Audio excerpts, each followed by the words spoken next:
At 23:59 on December 11, 1944, the war in Ormoc Bay stopped making sense.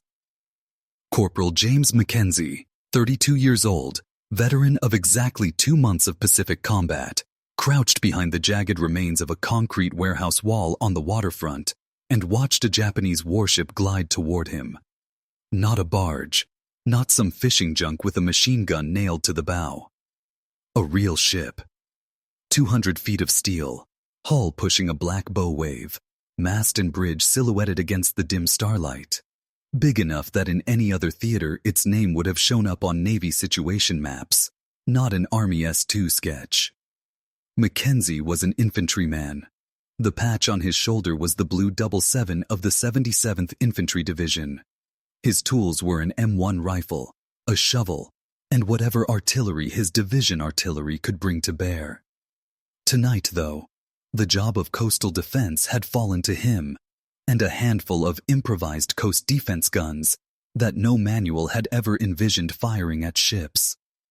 Behind him, in revetments scraped out along the Ormoc waterfront, sat several M10 tank destroyers, 3-inch gun motor carriages mounted on modified Sherman chassis, designed to kill panzers in Normandy, not ships in the Philippines. Somewhere offshore, the U.S. Navy's normal guardians, destroyers and PT boats, were busy or out of position. The Japanese had spotted the gap. FRUPAC, the Fleet Radio Unit Pacific, had broken enough Japanese signals by then to know there were still convoys trying to run Ormoc Bay under cover of darkness. Small reinforcements, supplies, desperate last attempts to feed men into a battle that was already tilting against them. Tonight, one of those convoys had gotten almost all the way in. Mackenzie checked his watch. 3:55. 5 minutes to midnight. Out in the bay, 3 dark shapes were closing the last 1,000 yards to beaches northwest of town, where Japanese T-ROOPs still held the hills. Behind him, the M10 crews were in their open-topped turrets, hands on breech and elevating wheels, waiting for the sky above the bay to turn white. Nobody on the waterfront really knew if the plan was going to work. Nobody had ever tried this before. Outside of the odd river gunboat skirmish in China, no one on Earth had deliberately engaged a seagoing warship with a tank destroyer and expected anything other than revenge fire and quick destruction in return. Tonight, the 77th Division was going to find out what happened when you pointed a 3-inch gun at a warship and pulled the trigger. The division's nickname among other American units was the Old Bastards. The Japanese had another, rougher phrase for them. It translated roughly to demons who take no prisoners. If anyone on Leyte was going to volunteer for something this crazy, it would be them. The 77th Infantry Division didn't look like most of the units people picture when they think of the Pacific War. There were no fresh-faced farm boys right out of high school in its ranks by mid-1944. The 77th had been formed from New York, New Jersey, and Pennsylvania draftees early in the war. By the time it shipped to the Pacific, it was the oldest infantry division in the United States Army by average age. 32. Factory workers, taxi drivers, accountants, men who had already lived a bit before the selective service called their numbers. You could see it in the lines on their faces, in their conversations, in the way they treated both Army bureaucracy and Japanese fanatics, with a certain dry, bitter humor. Other divisions called them the Old Bastards. On Guam, and later on Leyte, the Japanese learned their own name for them. It wasn't just a nickname. Across the entire Pacific War, American forces killed approximately 2.2 million enemy troops and captured around 50,000 AS prisoners. A capture rate of roughly 2.2%, the 77th Infantry Division, in its campaigns on Guam, Leyte, and Okinawa, killed 43,385 Japanese soldiers and took 358 prisoners, a capture rate of 0.8%. 1/3 the already brutal average of every other American unit in the Pacific. On Leyte alone, in roughly 6 weeks, The division killed about 19,456 enemy soldiers and took 124 prisoners. A kill-to-capture ratio of roughly 157 to 1 point. Part of that was circumstance. The Japanese doctrine of no surrender grew more rigid as the war went on. On Leyte, most Japanese troops did not want to be captured. They fought to the last round, the last grenade, the last bayonet, then blew themselves up with satchel charges or walked into American machine guns rather than raise their hands. Part of it was also the character of the 77th. They had seen what fanatics could do in the last seconds of a fight. They had seen surrender attempts turn into grenade attacks. They had watched supposedly wounded men sit up with pistols. They had learned to be extraordinarily cautious about letting any enemy soldier get close enough to be a problem. Their commanding general, Major General Andrew D. Bruce, understood that. He wasn't a romantic. He was a career artilleryman with a head for math and a personality like a shell burst. 49 years old in 1944, he'd spent his pre-war years firing guns, drilling batteries, and teaching officers. When he got the 77th, he treated it like a problem set. How do you take a division of older draftees, many with families and lives behind them, and turn them into a unit that can go toe-to-toe with some of the toughest troops in the Japanese army? His answer was simple: discipline, firepower, and speed. On Guam, where the 77th first saw major combat in July-August 1944, Bruce hammered the division into a formation that moved fast, hit hard, and didn't waste lives on frontal assaults when fire and maneuver and naval gunfire could do the job. The older soldiers took to it with a kind of grim satisfaction. They weren't here to win medals. They were here to do the job and go home. On Guam, that meant clearing the northern part of the island, ridgelines, jungle pockets, and cave complexes of a stubborn, dug-in Japanese garrison. On Leyte, it meant something else entirely: cutting the last major Japanese supply line on the island off at the root. General Tomoyuki Yamashita, the Tiger of Malaya, whose forces had humiliated the British in 1941-42, had been given command of Japanese army forces in the Philippines in 1944. He looked at Leyte and saw the decisive battle of the campaign. If he could bleed the Americans badly enough there, make the taking of the Central Philippines so costly in time and lives that the U.S. would hesitate before going on to Luzon, he might buy Tokyo precious months. To do that, he needed to hold the island's mountainous interior. MacArthur's forces had come ashore on Leyte's eastern coast in October. Yamashita's initial counterattacks had been fierce but ultimately insufficient. By early December, American divisions were pushing across the island. Yamashita's last real hope lay in the western coastal town of Ormoc and the bay beyond it. Ormoc Bay was a key port on Leyte's west coast, connected by roads and tracks to the island's spine of ridges and valleys. From Ormoc north and east, Japanese troops in the mountains could still be fed: men, ammunition, food.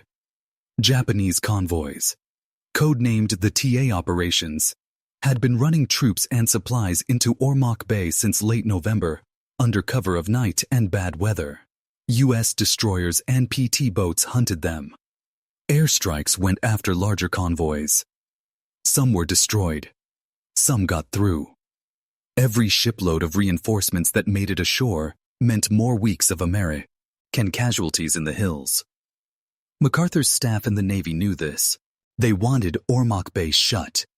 The conventional solution was more of the same: destroyers and PT boats patrolling the approaches, medium bombers and fighters hitting anything they could see moving on the water.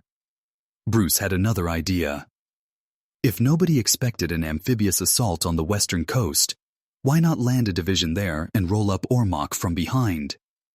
On December 7, 1944, that's exactly what he did. On the third anniversary of Pearl Harbor, while the calendar and radios were full of speeches about remembrance and resolve, the 77th Infantry Division climbed down cargo nets into landing craft off the west coast of Leyte.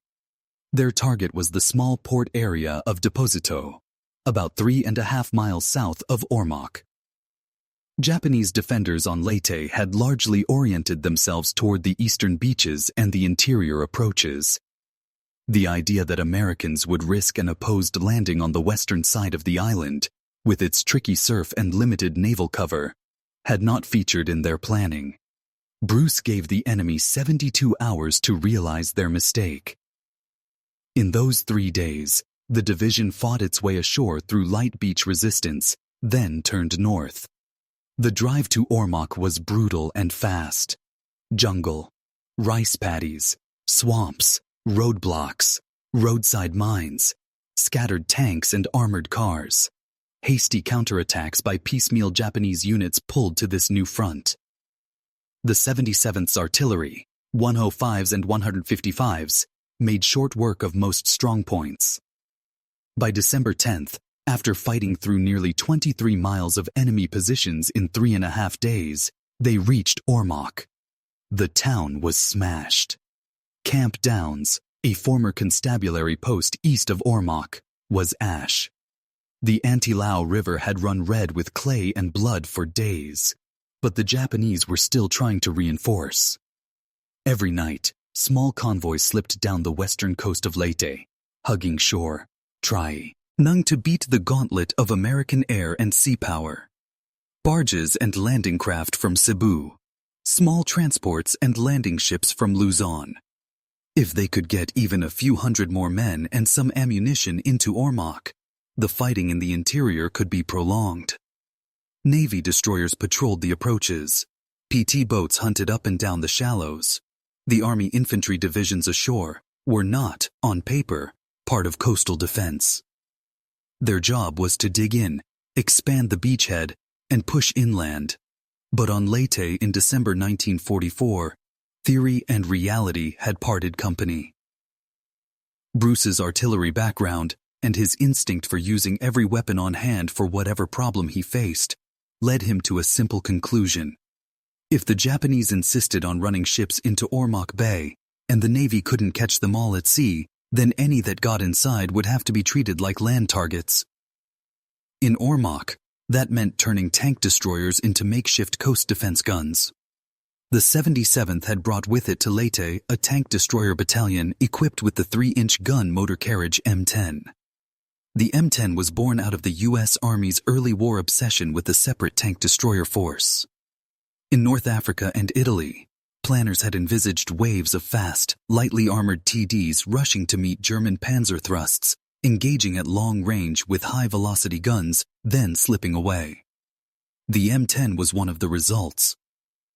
Built on a Sherman chassis with thinner armor and an open-topped turret, it mounted a 3-inch, 76.2mm M7 gun. In Europe, that gun fired armor-piercing, AP, and later APCR rounds capable of killing most German tanks at normal combat ranges. The vehicle's armor was deliberately light to save weight and keep speed up. It was supposed to fight from ambush, not trade shot for shot. In the Pacific, there were very few Japanese tanks worth worrying about. But there were plenty of bunkers. M10s proved brutally effective when used as direct-fire artillery against pillboxes, caves, and building complexes. At Ormoc, the 307th Infantry Regiment and attached M10s had spent the day of December 11th blasting Japanese machine gun nests out of shattered houses, cracking open improvised strongpoints, and covering infantry advances with suppressive fire. By that night, most of the town's waterfront was in American hands. Japanese shells still fell from the hills. Occasional sniper shots snapped down the streets. But the port area itself was under U.S. control. Someone, a regimental S3, an artillery liaison officer, maybe Bruce himself, looked at the map, looked at reports of incoming Japanese convoys trying to reach Ormoc Bay, and had an idea. What exactly was an M10 but a high-velocity gun on a mobile, traversable mount? If you positioned a few of them with fields of fire over the water, gave them the right ammunition, and could light up the target, why not? The gunners, for their part, were more than willing. If the enemy insisted on sailing steel boxes full of troops within 1,000 yards of their gun muzzles, they weren't going to refuse the invitation. Corporal Mackenzie's M10 had been sighted that afternoon in a crude revetment along the Ormoc waterfront. Sandbags, broken concrete and earth piled around the lower hull, deck sunk down into a scraped-out pit. The open turret stuck above the level of the wall, just enough that the gun could clear it. From behind, the silhouette looked like a bunker. From the bay, in daylight, it would have been visible to anyone who knew what they were looking for. At night, under blackout conditions, it was just another dark mass along a smashed waterfront. His crew knew their job. 5 men per M10, commander, gunner, loader, driver, assistant driver. On Leyte, the assistant driver often dismounted to run messages, spot, or simply add another rifle to the infantry around him. Mackenzie, tonight, was acting as a forward observer as much as anything. His tank destroyer sat 40 yards behind him, hull down, turret aimed out to sea. He was pressed up against a wall that had once been part of a sugar warehouse, peering through a gap where a shell had smashed concrete and rebar aside. The bay beyond was a flat black sheet. No moon, thin overcast, occasional flicker of lightning far out over the water where squalls were moving. He heard the ships before he saw them. Low, rhythmic thrum of diesel engines. Not the high rev whine of PT boats. Not the deep roar of destroyer turbines. Then he saw darker shadows moving against the water. Low hulls, vertical silhouettes on the decks. The leading ship was bigger than the others. Roughly the length of a Navy LST, maybe 200 feet. A blunt bow, flat deck, superstructure aft. Japanese Type 101 class landing ship, if the intelligence officers had their silhouettes right. The number on her flank, seen later in the flare light, would identify her as transport number 159. Behind her, 2 or 3 smaller vessels, barges maybe, or coastal transports. Mackenzie keyed his handset. This is Mackenzie. Forward. I've got 3, repeat 3 silhouettes incoming from the bay, bearing approximately 300, range under 1,500 yards and closing. Lead ships about the size of an LST. In the M10 behind him, the commander relayed the target to his gunner. The gunner swung the turret slightly, elevation wheel turning, then locked it for the moment. They couldn't fire blind. They needed light. Someone inland had the job any infantryman assigned to illumination has mixed feelings about. Mortar crews with 60mm tubes and boxes of parachute flares. They'd been given a time hack. At exactly midnight, they would fire. Mackenzie checked his watch again, 23:58. The ships were under 1,000 yards from shore now, still moving at maybe 5 or 6 knots. If they reached one of the few intact docks or simply ran their bows into the beach and dropped ramps, several hundred fresh Japanese troops, men, weapons, and whatever supplies they had, would pour into the teeth of an already ugly fight in the hills. An extra week of casualties. An extra 1,000 names on casualty lists. No one on the waterfront wanted to watch that happen. Stand by for Ilum, someone said in the M10's turret. At midnight, almost to the second, the first flare went up. A 60mm parachute flare is not a big shell. It weighs a couple of pounds. Its casing looks from the outside like any other mortar round. Thin steel, fins on the tail. When it leaves the tube, it makes the same quick ploop as a high explosive round. The difference is in what it does at the top of its climb. At about 300 feet over the bay, the flare's time fuse burned down and popped the casing. A small parachute deployed. Beneath it, a white-hot ball of burning phosphorus flared to life. For the Marines and soldiers on the waterfront, the sudden light was almost painful. For a few seconds, Ormoc Bay looked like a black-and-white stage set lit by a sun. The Japanese landing ship nearest the beach stood out in perfect silhouette, Flat bow, slab sides, bridge and mast aft. Men plainly visible on her bow and superstructure, some gaping at the sudden light, some running, some pointing at the shore. On her flank, in white katakana and numerals, glowed a designation. Transport number 159. Approximately 800 tons.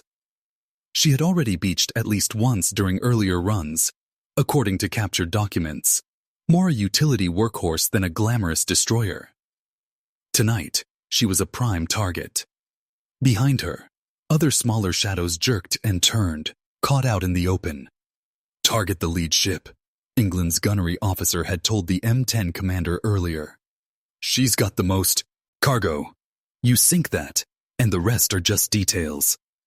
Mackenzie saw the big ship in his gap and keyed his handset. There she is. Range maybe 800. She's broadside on.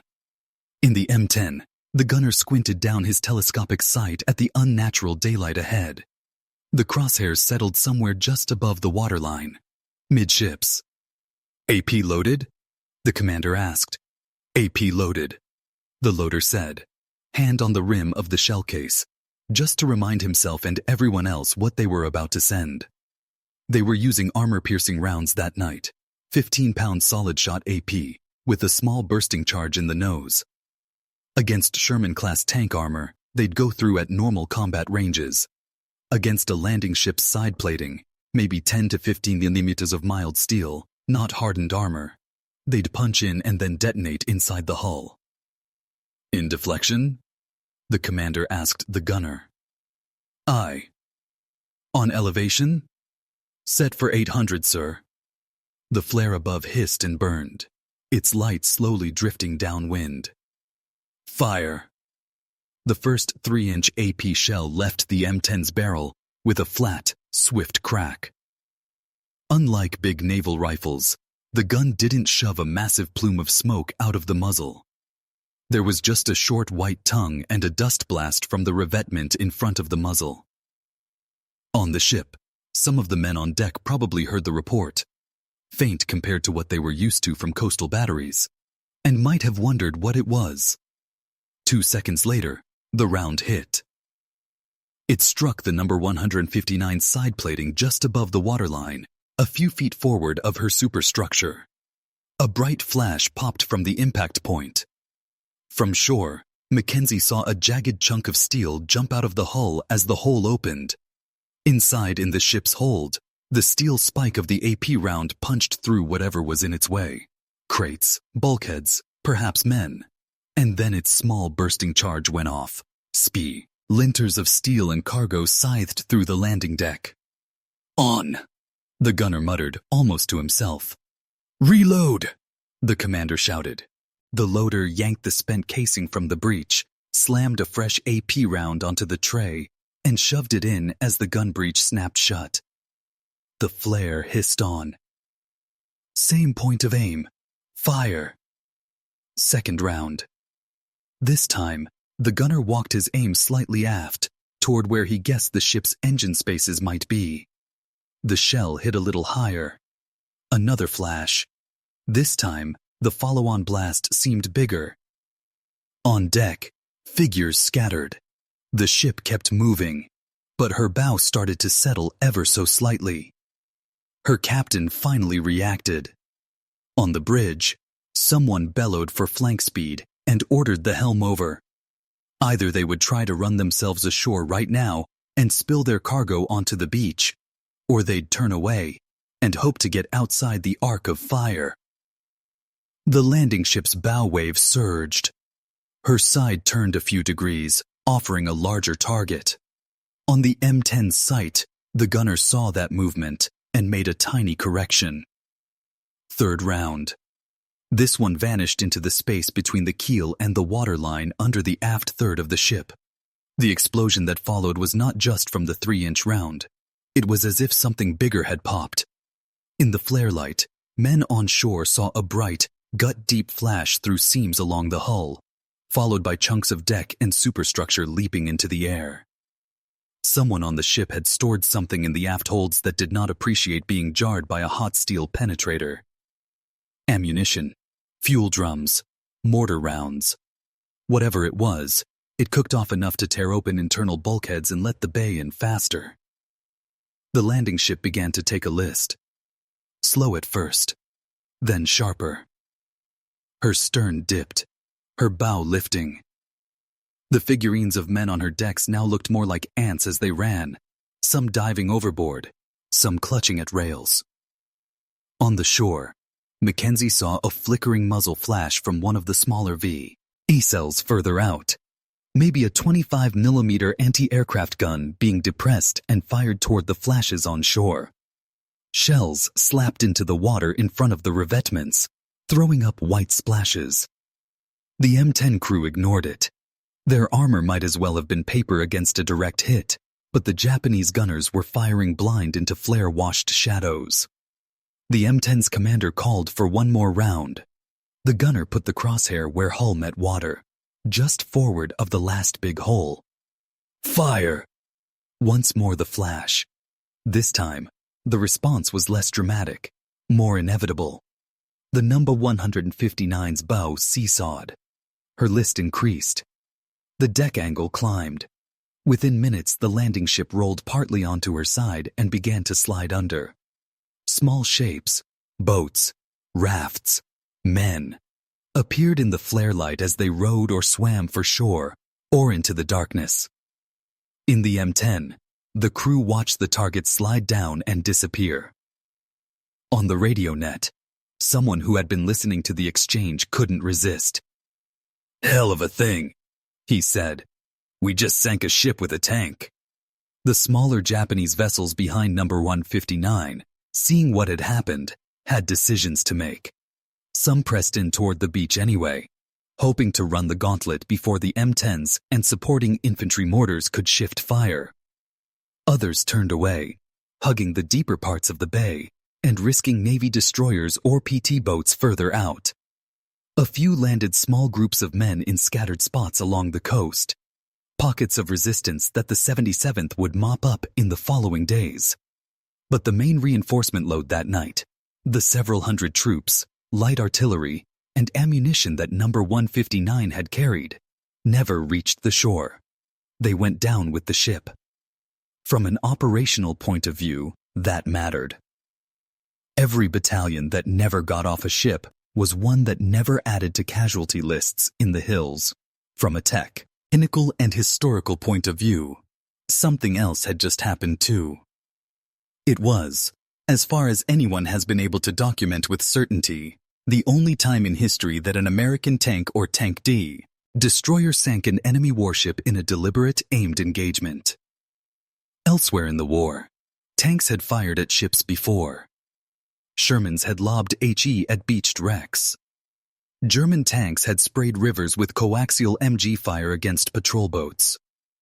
Soviet SU guns had fired at barges on the Volga. But an American M10, firing AP rounds as if it were a coastal gun, hole-punching a moving landing ship and sending her to the bottom, that was new. The M10 crews themselves didn't think in those terms. They thought about how many shells they'd fired, how quickly they'd adjusted, how close those 25mm splashes had come. They thought about how lucky they were that an 800-ton landing ship's guns hadn't found them before they found her. They thought about what kind of report S2 would write, and whether some artilleryman back at Corps would later claim credit for the kill. For General Bruce, the incident fit neatly into his mental category of using the tools at hand. He had landed his old bastards on a shore the Japanese hadn't expected, driven them up a road the enemy thought safe, and now used an anti-tank gun as an anti-ship battery. All mathematics and firepower. On the Japanese side, the surviving officers of number 159's convoy had less abstract concerns. They'd lost a ship and hundreds of men to a kind of attack they'd never really planned for. Direct, accurate gunfire from tanks on the shore.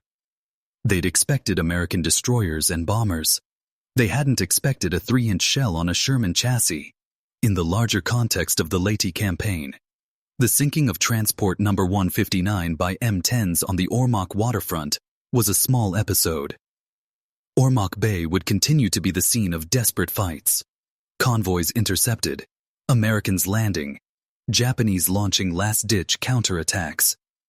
But taken on its own terms, it's a revealing little slice of how the Pacific War really worked in late 1944. A division of older draftees, written off by some as too old, fighting like veterans and earning a terrifying reputation among their enemies. A commander willing to ignore neat doctrinal lines between Army and Navy roles. A weapon designed for one theater, tank destroyer command's answer to Panzers, being used successfully in a completely different role. An enemy so committed to reinforcing a lost cause that they'd steam into a bay glowing with the light of burning wreckage from the night before, hoping this time to get through. For Corporal Mackenzie, years later, if he talked about that night at all, he probably didn't dwell on only American tank to sink a warship. He would have remembered the flare turning night into day. The sight of the Japanese landing ship, neat and solid in the light, then broken and settling. The odd quiet when the guns stopped, and the only sounds were the crackle of fire and the cries of men in the water. He would have remembered thinking, as the flare burned out and the bay vanished back into dark, that this war found new ways to surprise you even when you thought you'd seen everything. The record books and after-action reports would capture it in 1 or 2 lines. 3-inch TD fire engaged and sank one enemy landing ship, estimated 800 tons, off Ormoc waterfront. The men who were there knew it was something stranger and more human than that. A tank, fighting as a ship's gun. Old draftees, fighting like demons. And on a black Philippine night, the improbable sight of a warship dying under the guns of a vehicle that had never been intended to see the sea